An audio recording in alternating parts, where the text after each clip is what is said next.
Hi there. Today we're going to be talking about perception and sensory marketing. Let's get started. So what is sensory marketing? Well, this is how companies think carefully about the impact of sensations on our product experiences. And whenever we think about perception, right, in the overview of perception, we talked about how many different aspects and things can affect our sensations, our touch, taste, smell, sight, hearing. All of those senses can be affected in different ways by different products, services, and experiences.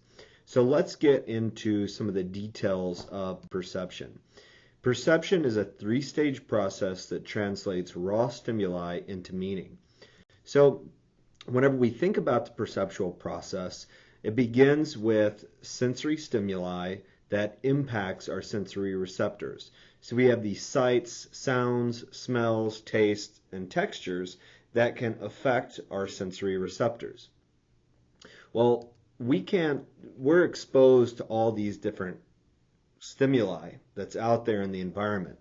Think about whenever you're at a grocery store. You probably hear people talking in the background. You may hear a child, maybe they're crying. You also hear the workers. Maybe there's a deli area where they're slicing meat. They're cooking things. There's stockers stocking the shelves. There's all these different things going on around you, and a grocery store is a great example of that because you're exposed to so many different things. Well, while we're exposed to all these things, as humans, we can only focus our attention on so many of those things.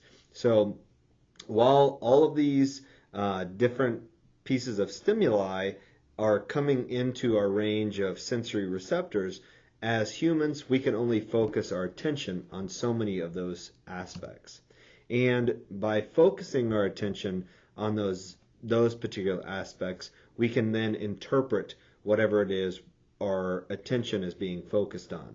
So we go through the sensory stimuli to our receptors, to being exposed to these things, noticing that we've been exposed to these different stimuli, to focusing our attention on specific stimuli that we've been exposed to, and then interpreting those stimuli that our attention has been exposed to and has focused on.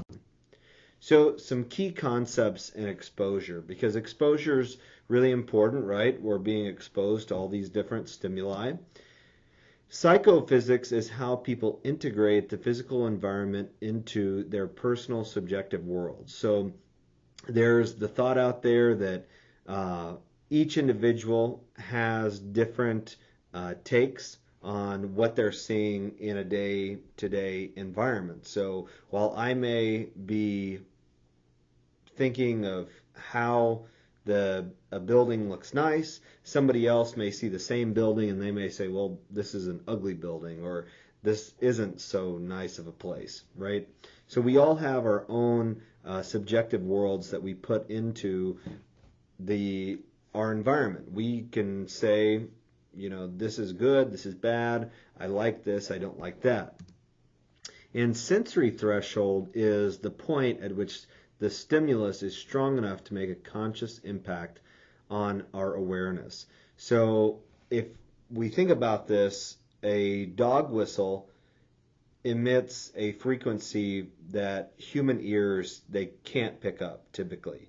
So this stimulus is beyond our auditory absolute threshold. We can't actually hear this. It's beyond that threshold. But many things in our environment, right, it's affecting us. We can see different colors, we can hear different things, but sometimes it may not be, say, it's not loud enough, or it's too high of a pitch, too high of a frequency, that we may not actually be attuned to it. We may not be aware of those things. So some other key concepts in exposure whenever we think about absolute threshold is the minimum amount of stimulation a person can detect on a given sensory channel. And differential threshold is the ability of a sensory system to detect changes in or differences between two stimuli. So if we look on this slide, it may be difficult for you to see the changes in the logos between the Starbucks, how they've changed over time. However, oftentimes it's pretty easy to detect these things, right? It's a just noticeable difference, and that is the minimum difference we can detect between two stimuli. And Weber's law states that the stronger the initial stimulus, the greater a change in the stimulus must be for us to notice it.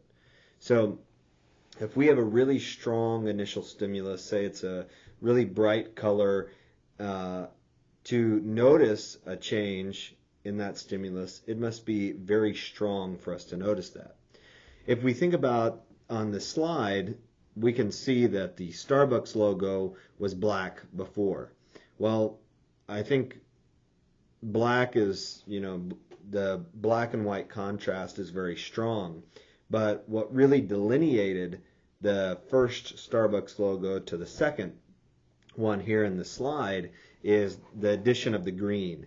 That really is a stark contrast to what it was before, just being black on a white background. So now we have the black with the green and the white. It really is a strong and a greater change to that for us to notice that difference. Since then, especially between the second and the third logos, to me it's hard to distinguish between those two, only because there's been a slight change in the center of the logo.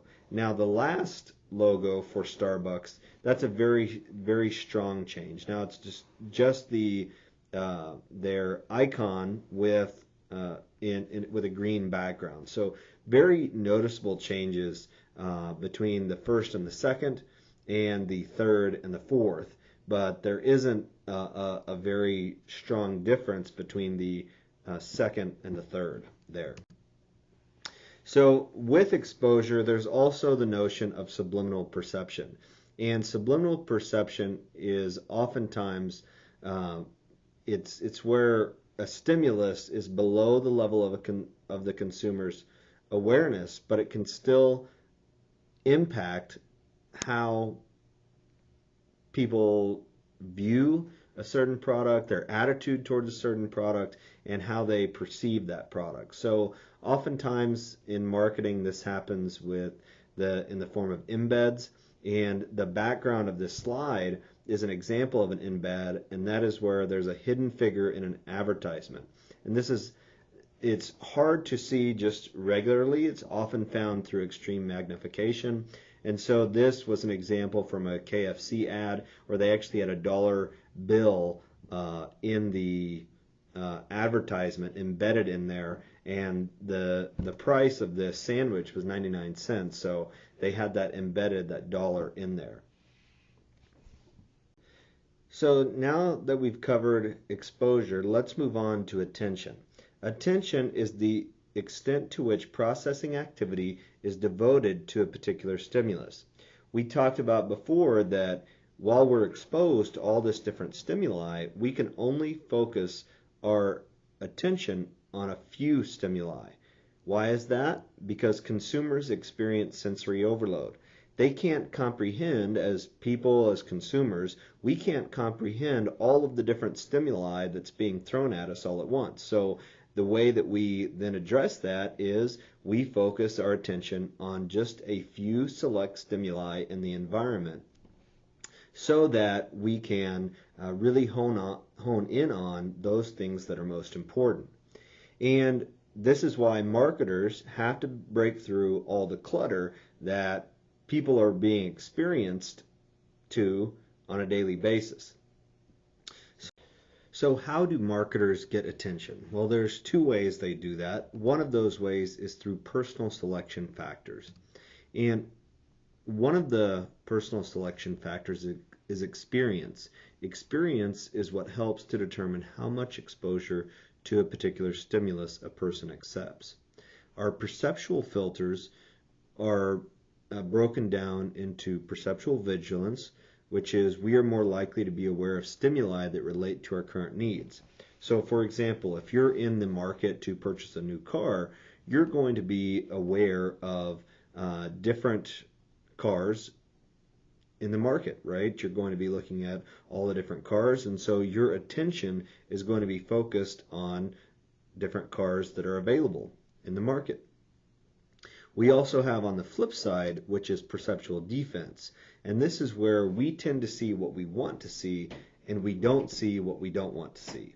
So, for example, a smoker in this particular case is a great example because they may tend to avoid seeing those ads that show like lung cancer and the negative effects of smoking because it hits too close to home. And then we also have adaptation, where consumers no longer pay attention to a stimulus because it is so familiar to them. And if you've ever been driving down like the road on your commute or just in general, I tend to drive the same way to work every day. And on my drive to work, I've probably seen the same billboard 100 times or more, and I tend to ignore that billboard after the first few times because it's the same content, the same information. So unless they've changed the advertisement on the billboard, I'm probably going to ignore it because it's not changing. That's why oftentimes, right, billboards now, they have the digital ones that they can change the ads to keep people looking up at that billboard every time they pass by it. So marketers really have to try hard to work on this adaptation. There are 4 factors that lead to adaptation. One is intensity. So if the stimuli is weak, then people will become more accustomed to that stimulus because that stimuli, whenever it's weak or less intense, then it has less of a sensory impact on our sensory receptors. Additionally, discrimination is where simple stimuli it doesn't require a lot of attention to detail. So because people don't really have to focus on that stimuli as much because it's not that complex, then people are going to become more accustomed to that stimuli much more easily than if it were a complex stimuli. We also have exposure, and this is what I talked about with the billboard example. So as the rate of exposure increases, the more accustomed you're going to become to that stimuli. And that billboard example is a great one for this particular one. And then we also have relevance. So oftentimes when stimuli is irrelevant or unimportant, then people won't have place their attention on that particular stimulus. So if you don't really find any interest in a particular stimuli that you're being exposed to, then you're not going to be attuned to that particular stimulus. In addition to personal selection factors, we also have stimulus selection factors that can help attract our attention. And this stimulus selection factors occur through contrast. And contrast is where we are more likely to notice stimuli that differ from others around them. So this can easily be explained or thought about whenever we go back to the grocery store example, because oftentimes in the grocery store we're seeing a ton of products all in one place, and sometimes the packages, the labels, they can all look pretty similar, particularly for a specific product category. So the way that marketers provide contrast is through size. So the size of the stimulus itself in contrast to the competition. So if we think about like the wine or the beer aisle, oftentimes what a marketer can do to increase the contrast is maybe they make a really tall bottle of a tall, skinny bottle of wine. Maybe they make a fat bottle of wine, fat and kind of short. People do this with water bottles as well. If you notice, there's some of the like healthier water bottles that they try to be tall and skinny, like Smart Water does this quite often. There's also more of the generic like Smart Water versions that they also try to be tall and skinny. And so they try to distinguish themselves, right, by using the size as a way to distinguish that, both height and width.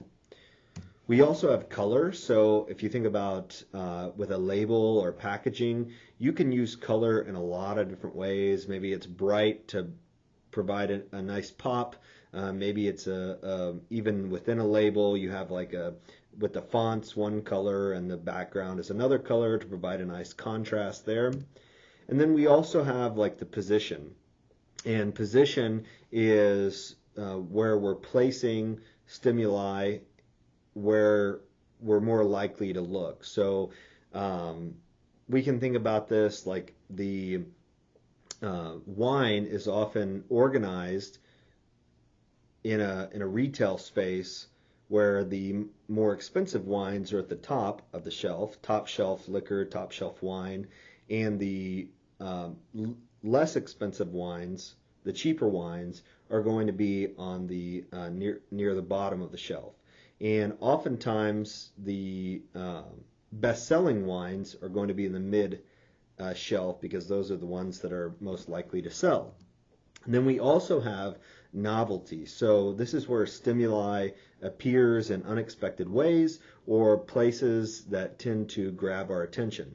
So if we think about including the grocery store example in this, this is why we have like end caps that really try to focus our attention in particular places that we're probably not expecting the product to be. And so they do that to where we can actually grab our attention is focused on those particular things that they put on these end caps, and they change those out somewhat regularly. This is also why grocery stores like to change where they place different products to get people to go and in different places and look around the store so that they're grabbing your attention. So the last thing, so we talked about exposure, attention. Now we're going to talk about interpretation. And interpretation is the meaning we assign to sensory stimuli, which is based on a schema or set of beliefs. So each of us have our own set of beliefs, and this meme is pretty popular in pop culture. It's used a lot of different ways. I picked the marketer example. So what my friends think I do, what my mom thinks I do, what my boss thinks I do, what society thinks I do, like hypnotize people, what I think I do, I'm a visionary, and what I really do is oftentimes you're looking at spreadsheets and graphs and making presentations. So with interpretation, we all bring our own set of beliefs in that, and that's why our views of different aspects can change based on who we are and how we relate to that particular thing. So let's dive into a little bit more information on interpretation. Because each of us can have different interpretations of the same stimuli, we oftentimes have interpretational biases. You've probably heard of the expression, beauty is in the eye of the beholder. The same can be said that interpretation is in the eye of the beholder. So how we interpret a particular stimuli is in the eye of the particular individual. Why is this? Well, our brains tend to relate incoming sensations to others already in our memory, or based on some fundamental organizational principles. So we all have different experiences from our upbringing, from different aspects of our lives that have brought us to have a preconceived idea of the different things that are happening in our environment. So how we interpret these different stimuli is based on our preconceived ideas. And this is founded in Gestalt psychology, and Gestalt roughly means the whole is greater than the sum of its parts. So there are some different principles in Gestalt psychology that we're going to go through that while our brain can interpret things, it's interpreting them in different ways. So I'll discuss these principles in detail. The first principle is closure. So closure refers to people perceiving an incomplete picture as complete. So this Heinz ketchup bottle, it's sliced up like tomatoes, but you can still see the picture of a Heinz ketchup bottle. The same thing can be said of this logo. While the panda isn't fully outlined, you can still get the idea that this is a panda there. So people perceive an incomplete picture as complete. We also have similarity. So consumers tend to group objects that share similar physical characteristics. This is an ad by Nescafe where they have the Z's, like we use to refer to people who are like sleeping, and it changes the Z, turns it to an N for Nescafe. Nothing wakes you up as Nescafe. So in here, there's oftentimes those similarity puzzles that they want you to group together certain things. Well, this is a way an advertisement does that. And then we also have what's called figure ground. That's another principle in Gestalt psychology where one part of the stimulus will dominate while the other parts recede into the background. So if you see here, we have the figure, which is the for the Coca-Cola bottle. We have the fork and the knife, and that kind of drops. The Coca-Cola bottle is it's hard to tell, which one's the foreground and which one's the background. So because if you look at one particular thing, it can really kind of play tricks on your eyes. The same thing can be said about the Formula One. Formula One, the stripes there, it's meant to the F in the Formula One with the background, the racing stripes. It's meant to put that idea that the one part is dominating while the other part's receding into the background there. So the last thing we're going to talk about for today is semiotics. And the field of semiotics helps us understand how marketers use symbols to create meaning. So bringing us back to the ketchup example, Heinz uses this ketchup bottle to show, to make it look like it's slices of tomato, to make it look like, okay, Heinz uses really fresh ingredients to make their ketchup. Here, the hand sanitizer advertisement, that's a fantastic use of symbols because whenever we touch, if you've ever been on a bus or a train and you have to touch the bar or subway, it's like you're holding someone's hand because of other people have held that same bar before.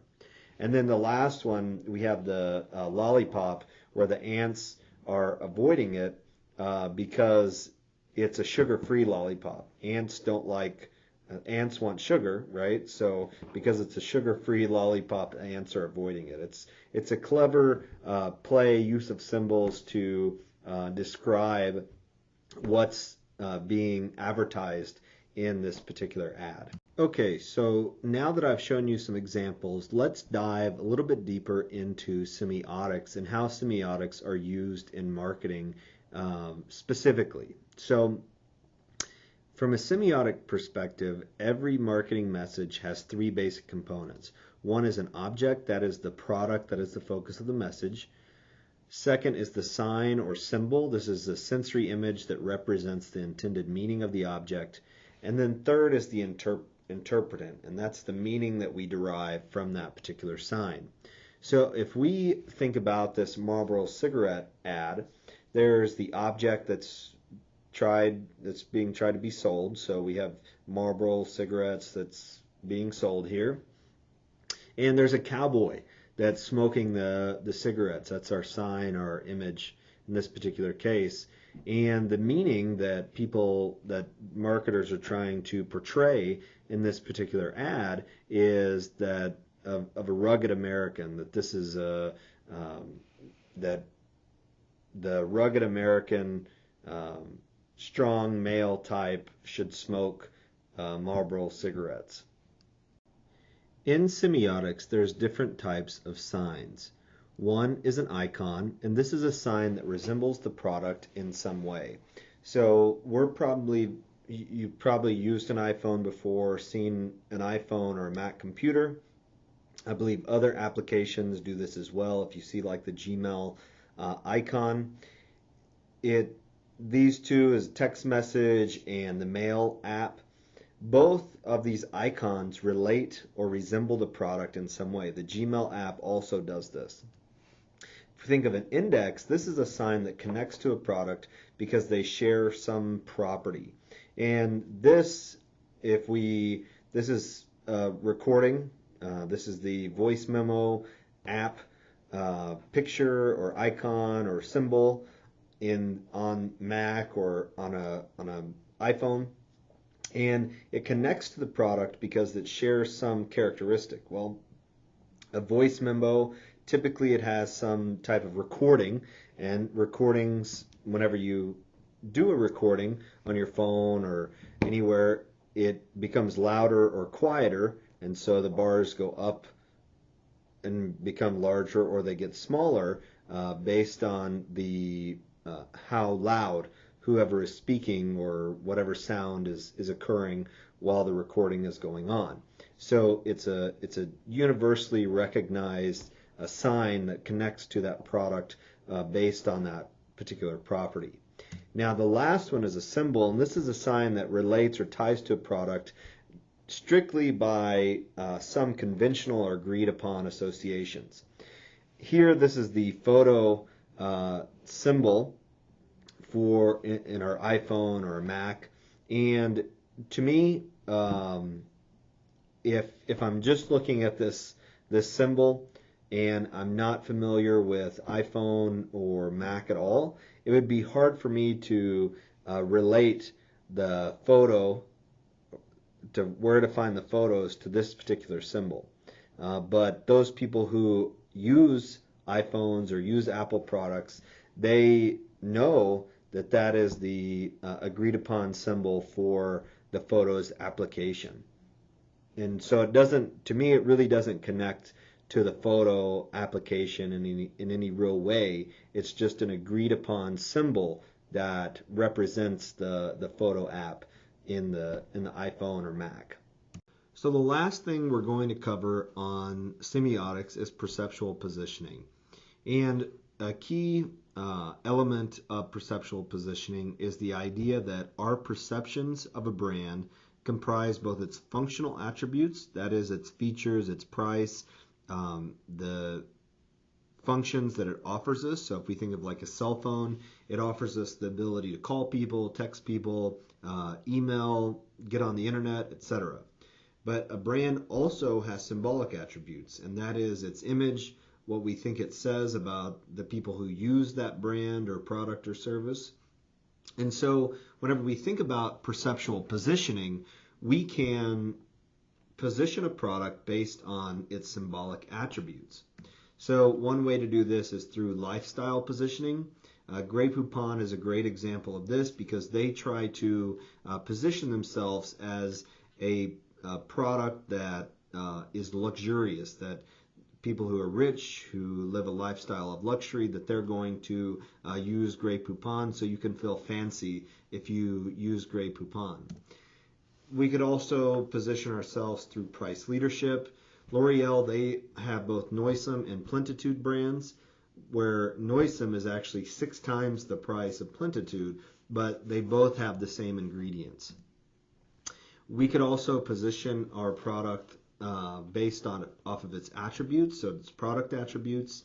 Bounty positions itself with the tagline, the quicker picker upper, And in all of its advertisements, it tries to show that it picks up messes faster than the other paper towel brands.